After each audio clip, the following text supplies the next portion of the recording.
사람이 무엇에 관심을 두고 중심으로 사느냐에 따라서 네 종류의 사람으로 나눌 수가 있습니다. 첫째는 이익을 중심으로 사는 사람이 있죠. 어떤 일을 결정할 때 그것이 나에게 이익이 되느냐, 이익이 되면 하지만은 불이익이 되면 하지 않는 사람들이 있죠. 이런 사람들을 표현할 때 실리주의자다, 그렇게 표현합니다. 둘째는 편리를 중심으로 해서 사는 사람이 있습니다. 이런 사람을 실용주의자다, 그렇게 이야기를 합니다.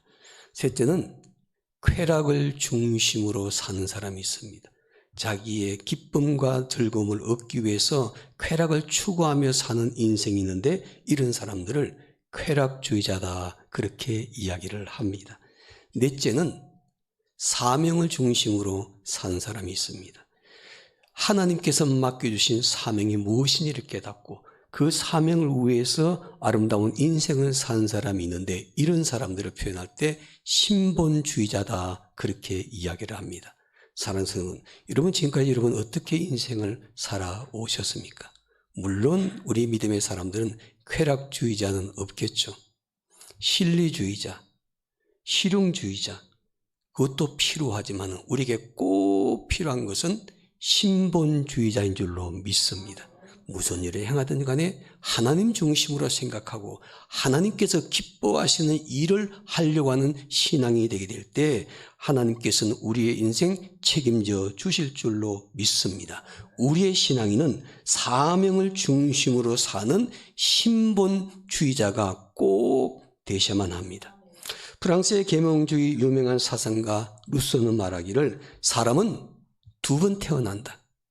한 번은 존재하기 위해서 태어나고 또 한 번은 일하기 위해서 태어난다. 때문에 사람은 자기 사명을 발견하기까지는 사는 것이 아니다, 그렇게 말을 했습니다.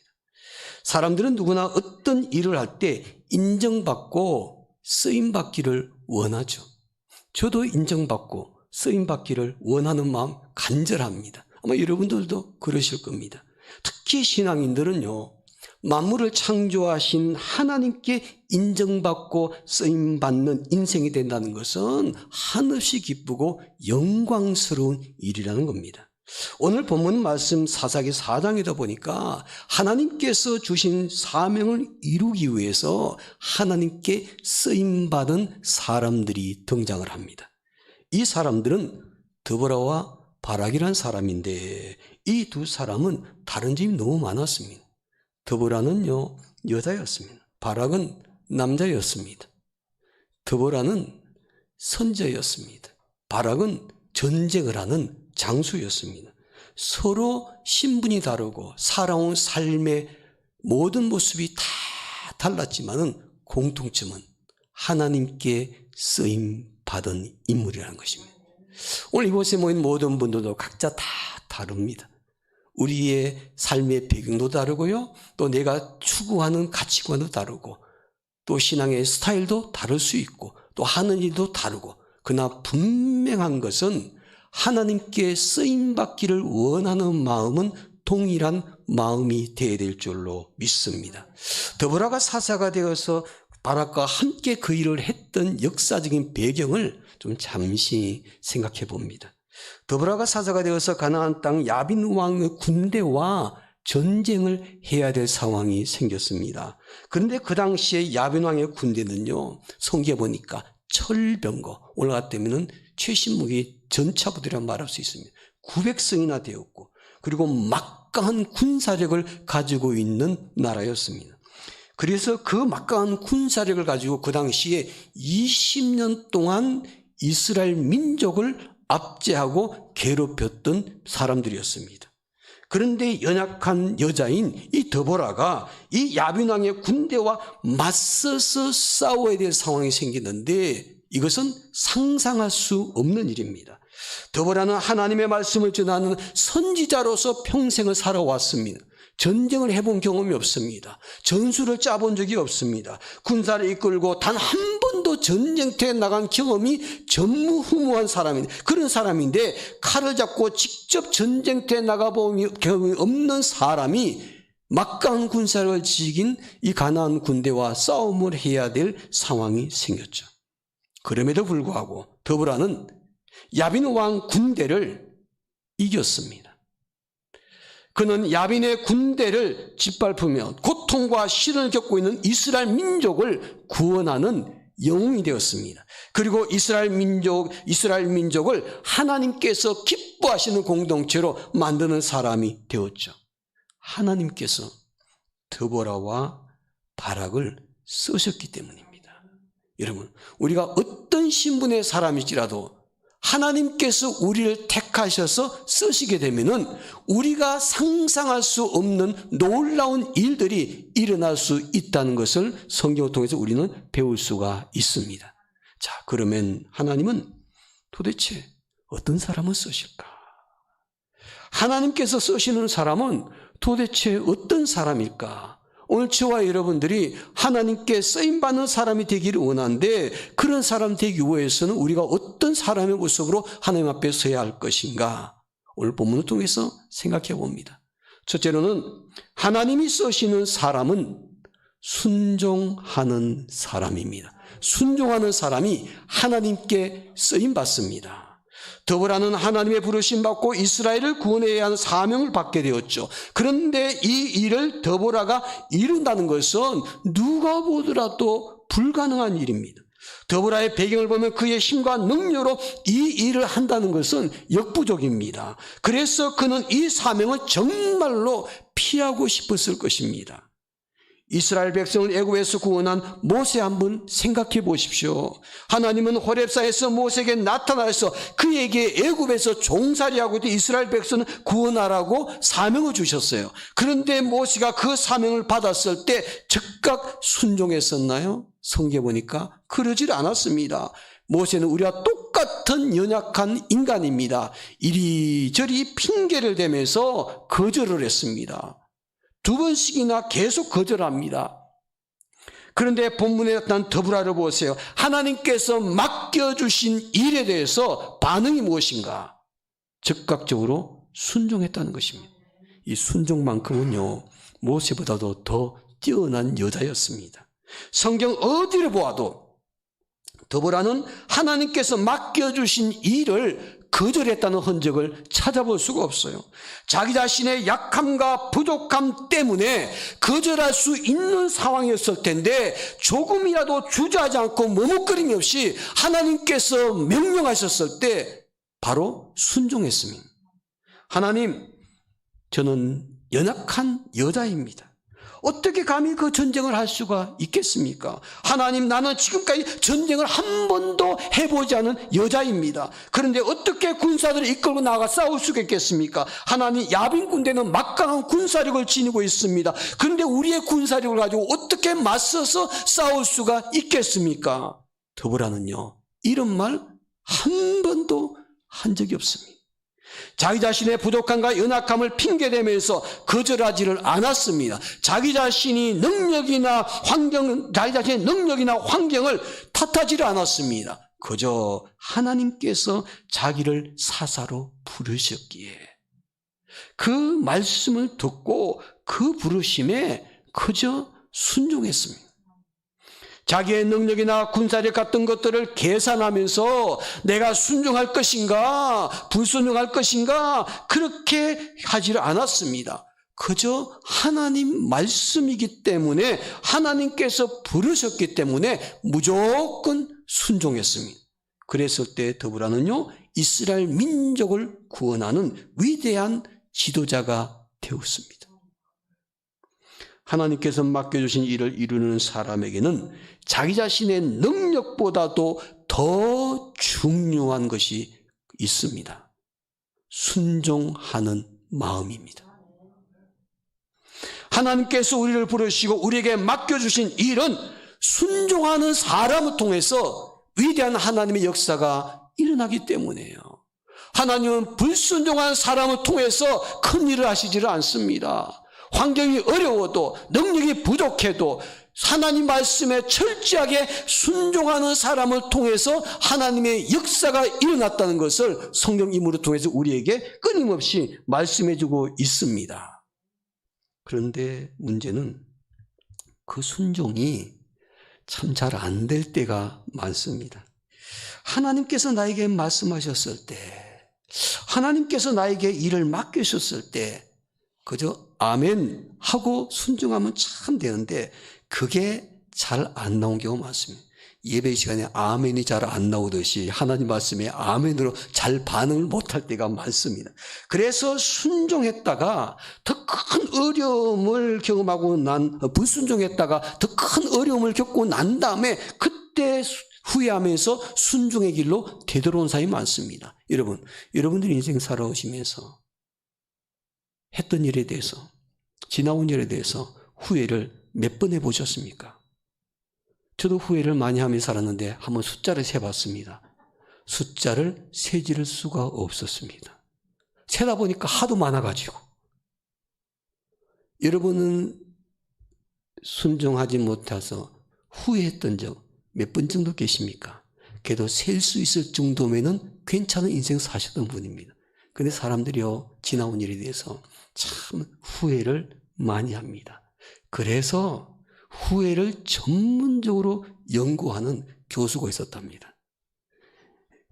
미국 일리노이 대학의 심리학과 교수인 닐 노저라는 교수인데 이분은요, 후회를 전문적으로 연구하면서 논문을 많이 쓰신 분이고 그가 책도 많이 썼는데 그의 책 보면은 후회를 크게 두 종류의 후회로 나눈다고 그는 이야기를 합니다. 첫째는 과거에 아쉬웠던 점을 후회하면서 부족한 부분을 보완해 가는 후회입니다. 이것은 상향적 후회라 그렇게 말합니다. 그러니까 이런 후회는요, 많이 하시는 게 좋습니다. 좀 더 긍정적으로 내 인생을 바꿔갈 수 있기 때문이죠. 둘째는 이런 후회가 있습니다. 과거에 비춰서 현재가 더 낫다고 안심하는 후회입니다. 이런 후회는요, 하향적 후회라 그렇게 표현을 합니다. 하향적 후회는요, 심리적으로는 안정감을 줄 수는 있지만은 그 인생에는 전혀 도움이 되지 않고 발전적이 될 수가 없다고 이야기를 합니다. 우리는 바로 지나간 어제에 대해서도 수많은 후회를 하는데 그 후회를 통해서 상황적 후회에 배울 수 있는 기회가 있어야 될 텐데 전혀 도움이 되지 않은 하향적 후회를 하는 사람들이 너무나 많다는 거죠. 그래서 스티븐 그렉 목사님은 그 책을 읽고 이런 얘기를 합니다.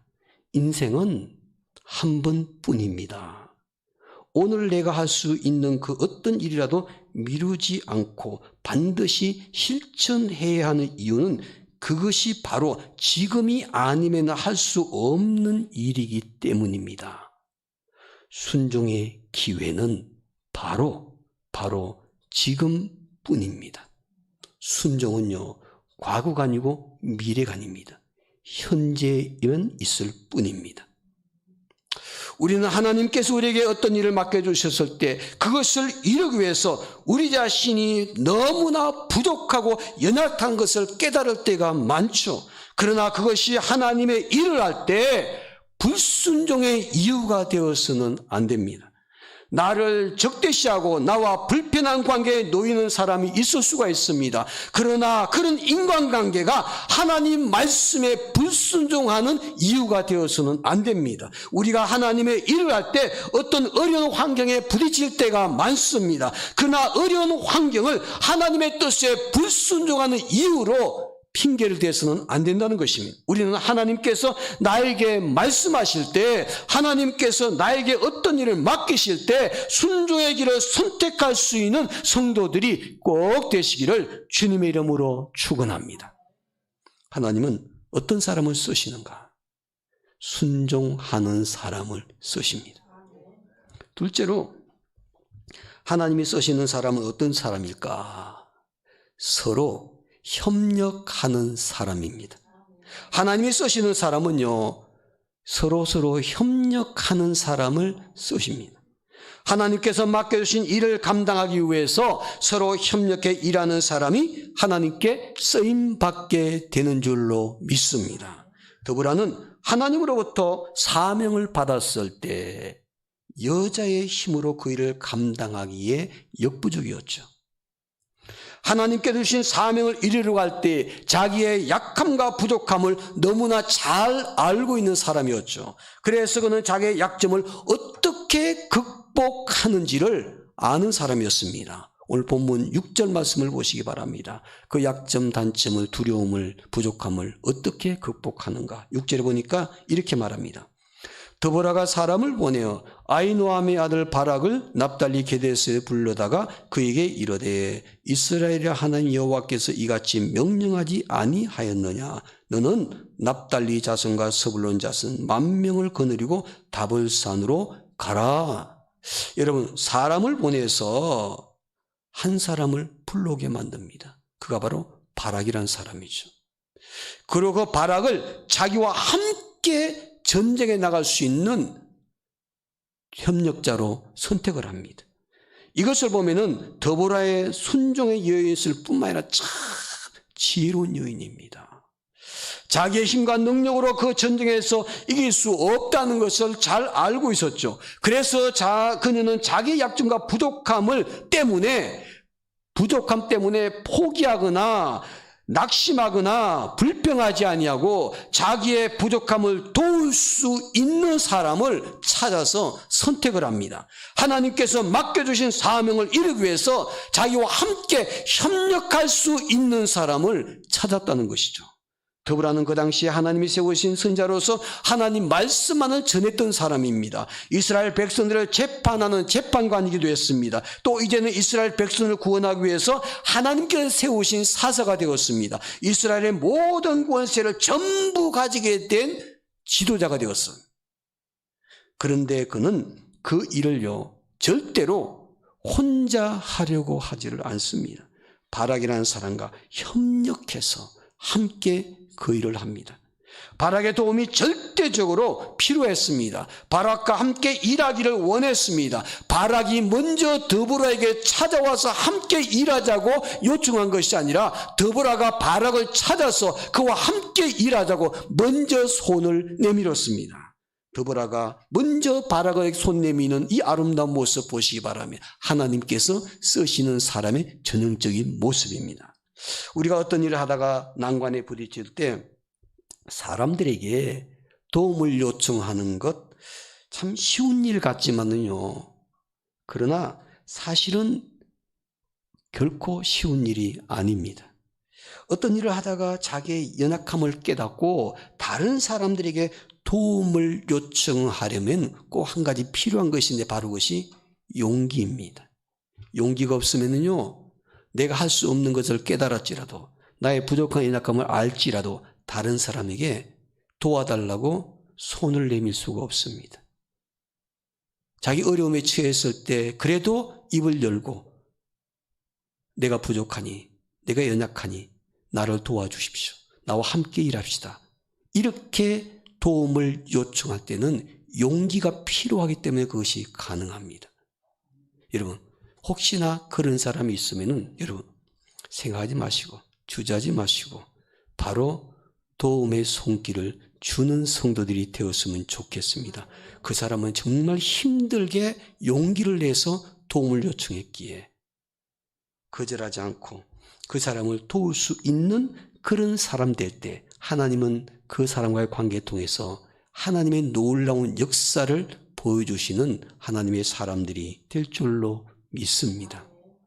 여러분, 바다 거북이 보셨죠? 바다 거북이는요, 산란 때가 되게 되면 절대 바다 물속에서 알을 낳지를 않습니다. 바다 속에서, 물속에서 알을 낳게 되면요, 다 죽습니다. 그래서 자기 새끼들을 살리기 위해서 알을 어디다 넣으면 산란 때가 되면은 다 모래 위로 올라옵니다. 육지로 올라옵니다. 이 산란 때가 되면 아주 장관이죠. 모래에 올라와서 그 바다 거북이가 알을 낳습니다. 보통 이 바다 거북이가 알을 낳는 숫자가 500개 정도 난다고 합니다. 한 번 낳으면. 근데 이 거북이가 백사장의 깊은 모래망 웅덩이를 팝니다. 곳곳에. 그리고 거기다 알을 계속 나누는데 그러고 나서 모래를 싹 덮어 둡니다. 그런데 알에서 이제 이 부화한 새끼들이 나오잖아요. 그럼 모래 안에 있으면 이 새끼들이 어려가지고 바깥에 나오지를 잘 못하는. 근데 모래 위에서 나와야만이 이 새끼들이 살 수가 있는데 나오지 못하면 그 모래 속에서 부화되더라도 죽어버리는 거예요. 그 새끼들이 나오는 광경을요, 사진을 찍어가지고 동영상을 보는데 정말 장관입니다. 그 산란해놓은 그 백성에서 새끼들이 나오는데 어떻게 나오면 새끼들이 옹기종기 그 웅덩이에 있다가 제일 위에 있는 놈이 머리를 흔들면서 자기 머리 위에 있는 모래를 막 흩어뜨립니다. 그 다음에 밑에 있는 새끼들은요, 자기 옆에 있는 모래벽을 갖다가 자꾸 파헤쳐가지고 밑으로 흘러내리게 만듭니다. 그러면은 그 밑에 있는 놈이 그 모래를 갖다가 밟고 올라옵니다. 또 흩뜨리고 또 올라오고 또 흩뜨리고 또 올라오고 그러면서 마침내 하늘을 보게 되어서 바깥에 나오면 살게 되죠. 그리고 다시 바다로 돌아갑니다. 그런데 이 부화된 거북이들이요, 다 사는 건 아니라 그럽니다. 어미가 알을 하나씩 낳아둔 그 알에서 나온 부화는 25%만 생존할 수 있다고 그럽니다.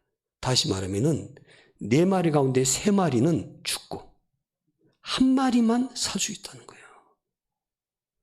그런데 알을 놔두었는데 그 알에 있던 그 새끼들이 다 살 수 있는 방법인데 바로 그것은 한 구덩이 알을 많이 낳아서 그곳에서 옹기종기 새끼들이 부화가 되게 되면요, 그들이 살기 위해서 어떻게 하냐? 서로 협력한다는 겁니다. 1마리만 나오면은 그는 거의 죽는 확률이 높지만은 여러 마리가 부화되게 되면 그 안에서 살아나오기 위해서 서로 협력하니까 모두가 함께 살더라는 거죠.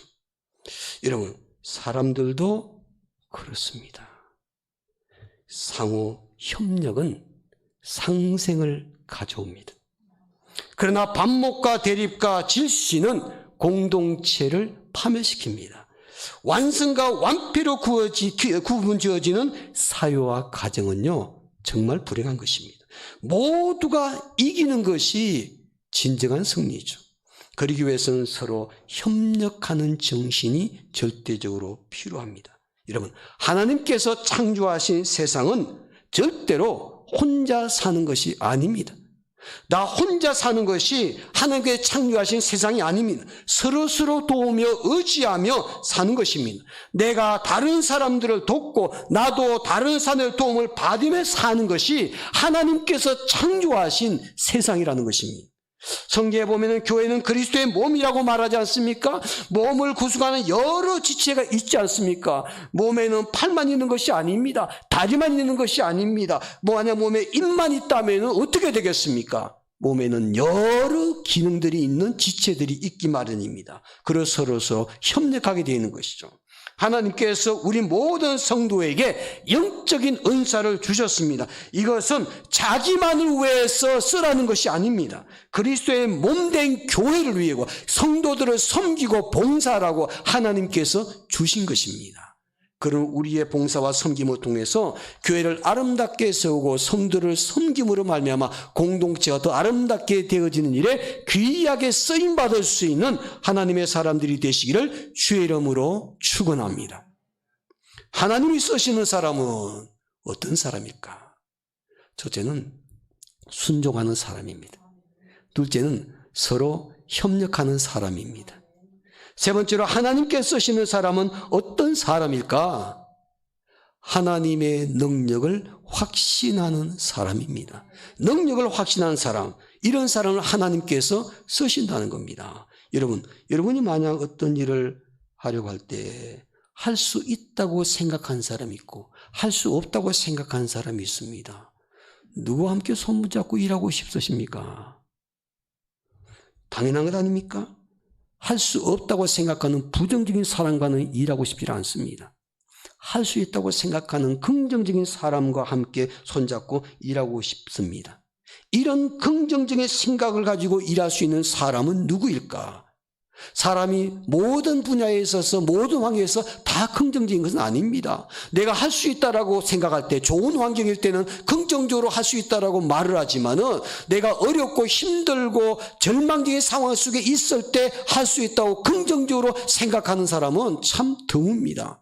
그럼에도 불구하고 할 수 있다라고 긍정적으로 생각하는 사람이 있습니다.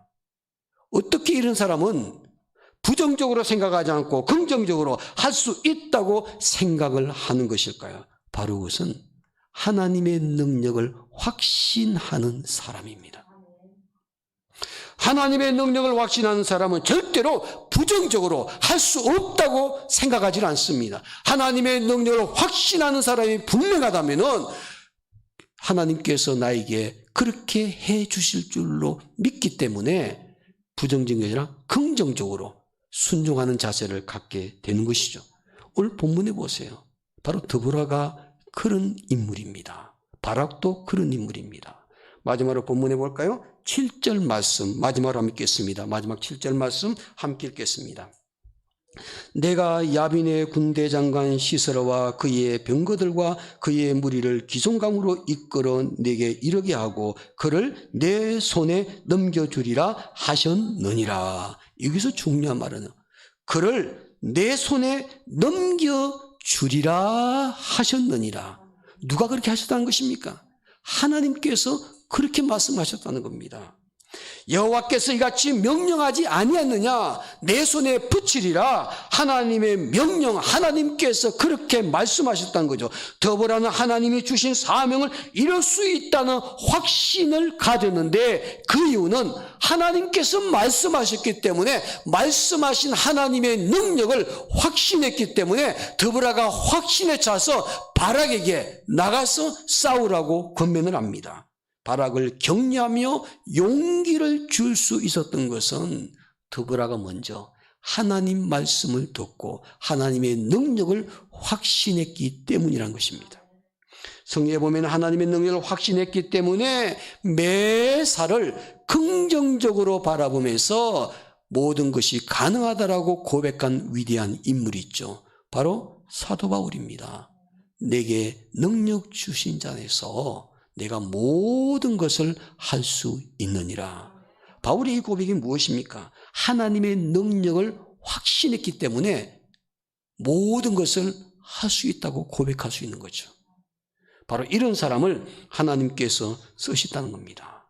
인생의 어려운 문제에 부딪혔을 때 나의 힘과 나의 능력을 바라보면은 낙심할 수밖에 없지만 하나님의 능력을 바라보면은 그 문제를 해결할 수 있다는 확신을 가질 수가 있는 것이죠.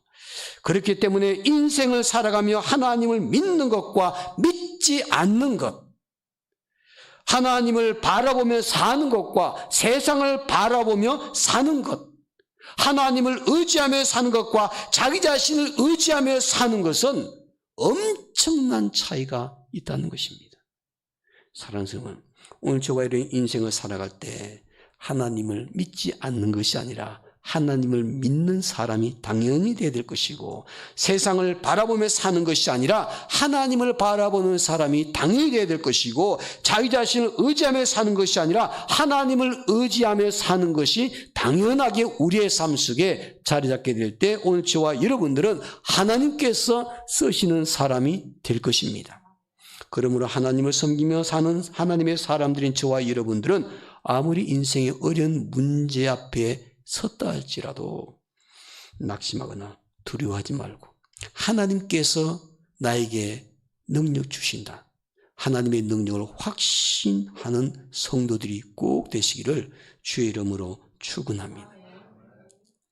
기독교사 속에 아프리카 선교사 그러면 제일 먼저 떠오르는 사람이 있습니다. 리빙스턴이죠. 아프리카 선교의 아버지입니다. 리빙스턴이 아프리카 선교를 다 끝마치고 난 다음에 그제가 죽기 전에 그의 후계자를 세웁니다. 근데 우리는 아프리카 선교 그러면 리빙스턴만 생각합니다. 사실 리빙스턴 말고 또 유명한 한 사람이 있습니다. 리빙스턴이 죽기 전에 댄 크로포드라는 선교사를 후임자로 세우게 됩니다. 처음 리빙스턴의 후임으로 이 크로포드가 세워졌을 때 워낙 리빙스턴이 뛰어나게 아프리카 선교를 성공적으로 했기 때문에 사람들이 그가 자리 잡기는 어려울 것이다. 이전과 같은 성과를 내기는 불가능할 것이다. 사람들이 전부 다 그를 그렇게 여겼습니다.